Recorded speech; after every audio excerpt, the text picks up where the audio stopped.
मैं बहुत बहुत शुक्रगुजार हूँ काविश का और स्पेशली आमिर अंसारी साहब का, जिन्होंने कोलकाता से मुझे यहाँ तक बुलाया।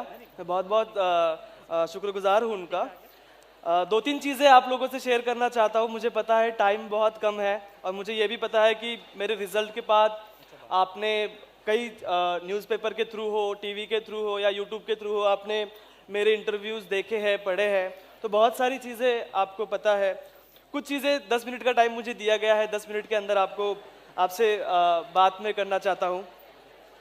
पहली चीज़ ये है कि मेरा जन्म हुआ था हमारे एक विलेज एरिया में। शेलगांव नाम का मेरा गांव है, महाराष्ट्र में ही है, जालना डिस्ट्रिक्ट में। वहाँ पर मेरा जन्म हुआ। मेरे अब्बू जो थे वो ऑटो रिक्शा ड्राइवर थे, वो ऑटो चलाते थे और ऑटो चलाकर उनका डेली इनकम जो था वो 100-150 रुपये होता था। उन 100-150 रुपये में मैं, मेरा छोटा भाई, मेरी 2 बहनें, मेरे अब्बू और अम्मी, इतने लोग हम हमारे परिवार में रहते थे। बहुत बार ऐसा था कि सुबह खाना मिलता था, रात में नहीं मिलता था, कभी रात में मिलता था तो फिर सुबह नहीं मिलता था। बहुत मुश्किलें थी, घर में बहुत सारी समस्याएं थी, बहनों की शादी थी, पढ़ाई थी। ऐसे माहौल में मैं जी रहा था। बहुत बार ये कहा जाता है, मतलब मुस्लिम कम्युनिटी, हम देखते हैं कि आबादी में अगर देखा जाए तो 14% इस देश की आबादी जो है वो मुस्लिम है, लेकिन फिर भी गवर्नमेंट सर्विसेज में हमारा जो परसेंटेज है 1%, 1.5% या 2% से ज़्यादा नहीं है अलग अलग सर्विसेज में। इसका सबसे बड़ा इम्पॉर्टेंट रीज़न मुझे जो लगता है वो ये है कि हमारी कम्युनिटी के ऊपर, हमारी कम्युनिटी के लोगों के ऊपर, हमारे बच्चों बच्चियों के ऊपर एक पट्टियाँ बांध रखी है। और ये पट्टियाँ किसी और ने नहीं बांधी है, ये पट्टियाँ हमने खुद अपने ऊपर बांधी है।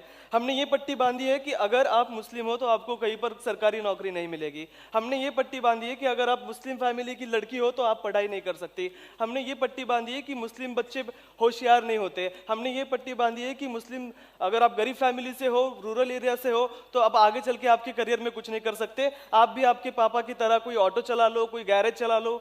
मुस्लिम इंसान का नाम जब सुनते हैं कि मेरा नाम अंसार है तो पूछा जाता है तू गैरेज चलाता है या ऑटो चलाता है। ये हमारी पहचान है। अगर कोई मारवाड़ी हमारे सामने आता है, उसका नाम पूछते हैं, उसका नाम पता चलता है, तो हम उसको पूछते हैं कि भाई आपका बिजनेस कैसे चल रहा है। लेकिन हमसे ये पूछा जाता है कि तू ऑटो चलाता है या गैरेज चलाता है। ये इमेज हमारे यहाँ छू कर रखी है और इसके लिए सबसे बड़े जिम्मेदार हम खुद है, क्योंकि ये पट्टियाँ हमने अपने ऊपर बांधी है।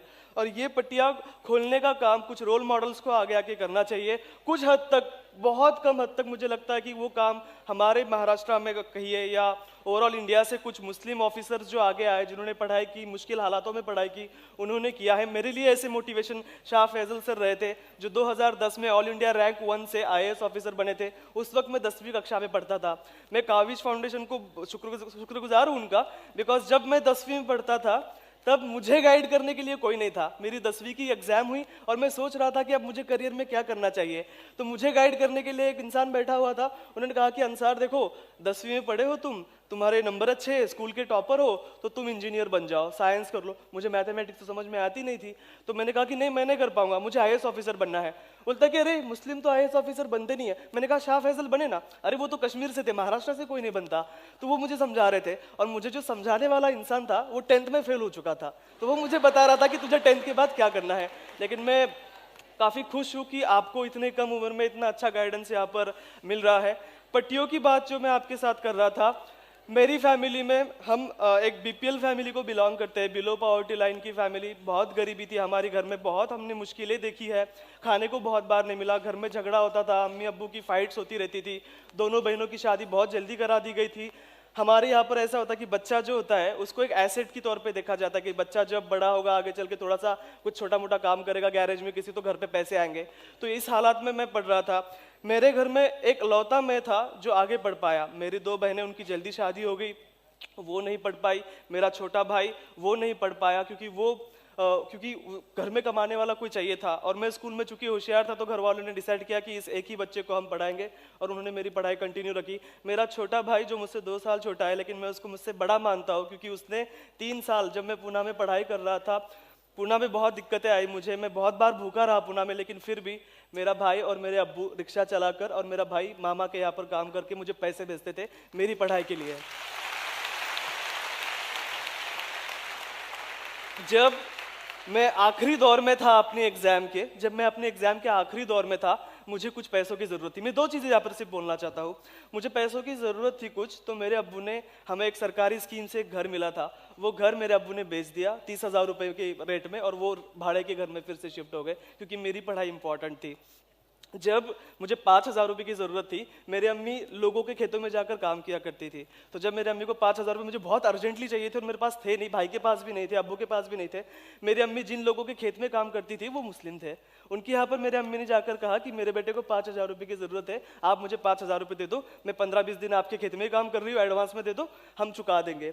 उन्होंने 5,000 रुपये नहीं दिए। मेरे अम्मी ने हमारे पड़ोसी से, जो मुस्लिम नहीं थे, उनसे जाकर कहा कि मुझे बेटे को पढ़ाई के लिए 5,000 रुपये चाहिए, आप प्लीज़ उनको 5,000 रुपये मुझे दे दीजिए।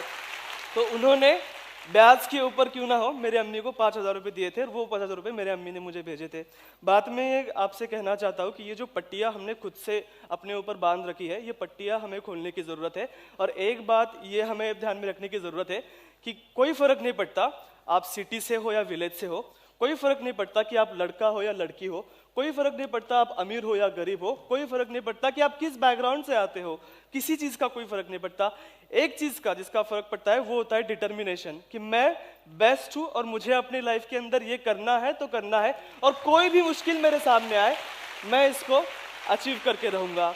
ये स्पिरिट होना बहुत इंपॉर्टेंट है, और मुझे लगता है कि उसी स्पिरिट के बल के ऊपर मैं 21 साल की उम्र में हमारी देश की जो सबसे मुश्किल एग्ज़ाम मानी जाती है यूपीएससी की एग्ज़ाम, वो मैंने क्लियर की। जब मेरा इंटरव्यू था, उस इंटरव्यू का एक सवाल शायद आपने सुना हो, मुझसे पूछा गया था, और आज का आपका जो थीम था क्रिएटिविटी एंड बीइंग ओरिजिनल, तो उसमें मुझे पूछा गया, और विद इन सेकेंड्स मुझे आंसर देना था। मुझे पूछा गया कि अंसार, आर यू अ शिया मुस्लिम और अ सुन्नी मुस्लिम? विद इन सेकेंड्स, बिल्कुल भी देरी ना करते हुए मैंने कहा कि sir, I am an Indian Muslim, मैं शिया सुन्नी में बिलीव नहीं करता।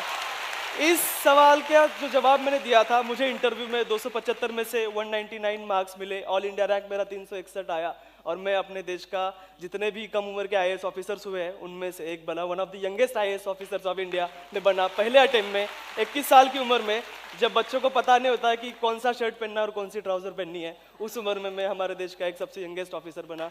तो यही बातें आपसे शेयर करनी थी।